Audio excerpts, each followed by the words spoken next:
Hey, this is Russ. I did a video earlier that was called What's Been on My Mind Lately. And in that video, I talked about the fact that I might be doing some videos on retirement. And that seemed to generate some interest from some of you. But the more I thought about it, I says, I'm not going to call it a series on retirement, because what's going to happen is everyone looking for retirement on YouTube are going to be coming over here and they might be following the things that I do. And I'm struggling through it myself. I don't want people to get the wrong idea about what they should be doing based on me, because I don't know what I'm doing either, right? But obviously retirement issues have been things that have been on my mind lately. So I'm just going to rename this series. I'm just going to call it What's Been on My Mind. And we're going to number it just like we do with the knee replacement videos, okay? So this one would be considered video number 2. So What's Been on My Mind number 2, because What's Been on My Mind Lately, that video, will be considered number 1, okay? So here's what's been on my mind lately. Lawn maintenance. Now, you might be looking at this and saying, why are you thinking about lawn maintenance now when many of us still have snow on the ground? Well, you got to think about it in advance. Let me tell you why. Our lawn in the backyard was actually pretty decent for years. When we first bought this house and moved in, it looked really good, okay?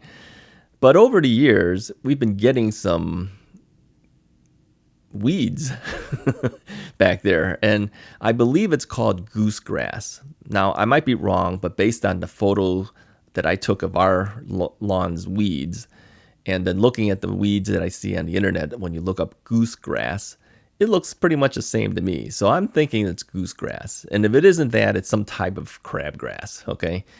Now, in the beginning part of the season, you don't see this, but later on, they start coming out.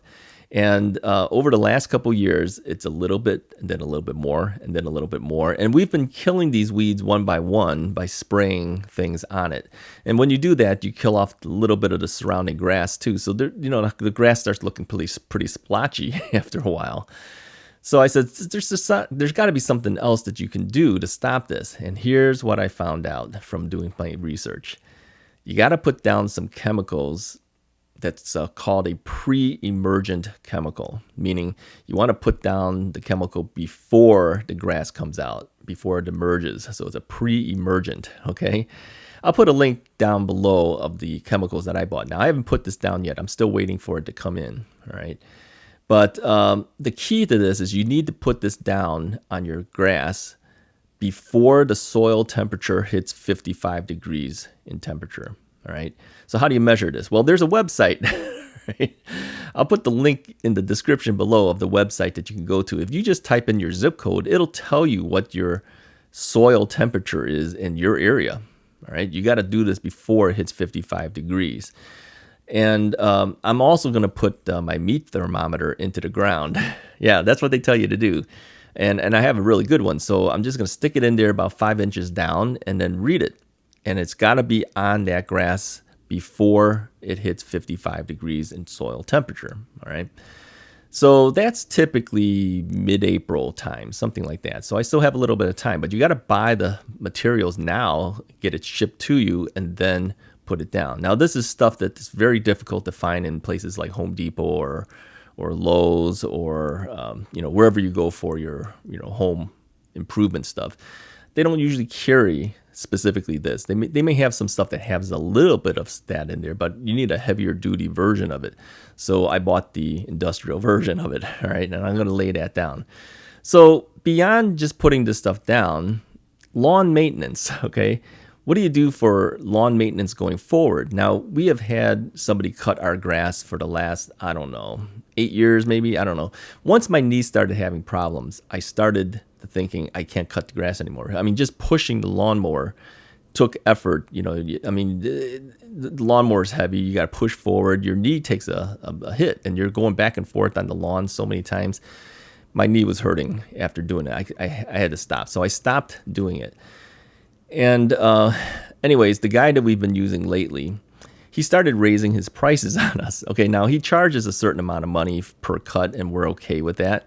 But then by August or so, you don't need them to cut it every week because the grass isn't really growing. So we usually go to every other week. Now, he didn't do any increases, but about 2 years ago, he started increasing the prices. He has a certain price for every week, and then if you do the every other week, I think he raised it $5 per cut. No big deal. We can handle that. But then last year, he raised it $15. So that's quite a bit of an increase based on what we're paying just for a single cut. And he didn't tell us about it. It just showed up on your bill. So I complained about it. I just like, hey, look, if you're going to increase your prices, you've got to tell your customers what their price is going to be before you just throw the invoice to them and then they find out that you're charging them $15 per cut more. So I just said, that's not right. So I started looking for other people. Now, I met with another gentleman, and his price is $2.50 per cut higher than my current guy. And he doesn't do every other week. He will not allow that to happen. He says we cut every single week regardless.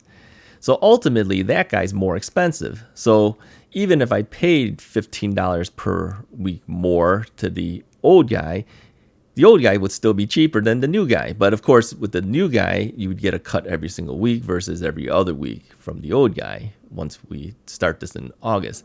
So I had to weigh out the factors. I said, if I go with the new guy, I know where I stand because he's told me exactly what the price is going to be. He won't cut it every other week.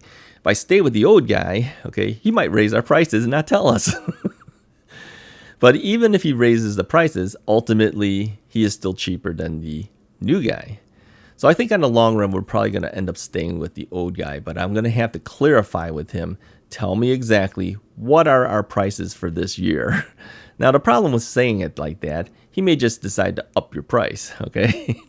In which case, then we're back in the same situation again. So we'll have to see, but that's the issue. Now, there's other things besides cutting grass, all right? There's cutting the bushes. All right, we usually do this twice a year, okay? And even if we hired a new guy to do this, he does it twice a year too. So can I do the cutting of the bushes? Yes, I can do it. Do I like doing it? No, I don't. But I can do it, all right? Because I'm not walking with it. I mean, you're standing there. And last year, it was kind of difficult because my knee was still having problems. So standing on it while cutting it for a couple hours wasn't fun. But my knee is getting better. So I said, I told my wife, I said, even if we hired a new guy, I'm not paying him to cut the bushes, not for what they charge, okay?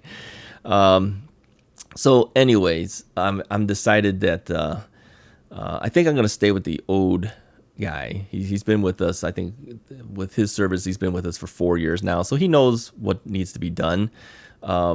But I think I'll continue cutting my own bushes and fall and spring cleanup I'm going to do myself too because they charge too much. I mean, yeah, that's a little bit of effort on my part. But, come on, if you're talking blowing leaves with a blower, I can do that. I don't want to do that, but yeah, I can still do it. So I'm not going to pay someone to do it. I'm going to do that myself. So really, I just need lawn cutting services. And as far as fertilization of the lawn, I'm going to do that too because I kind of found out what we need to do now. So as long as I keep buying this stuff, I'm gonna be okay. Now, let me talk about that pre-emergent stuff again. You got to put it down in the pre-emergent time, but you need to do it at the end of the season as well. So you really have to do that twice a year, and then the winter will happen, and then again the next year before it hits 55 degrees in soil temperature, you need to put that stuff down again. Anyways, that's what's been on my mind lately. Hopefully this information has been helpful for you. If you have problems with weeds that come up, it's a pre-emergent thing that you need to put in. I've never heard of this before because I'm not a lawn guy. I have no idea. But we'll see if this helps. Now, it may not help that much this first year, but they say by the second year, you should be pretty good. So it's important to do it. Try it. See if it helps you. This stuff's not cheap, believe me. And there's different types of things that you can buy. But I'll put those links below so you can see what it's all about. Anyways, if this has been helpful for you, hit that like button, hit the subscribe button, and I will talk to you guys next time.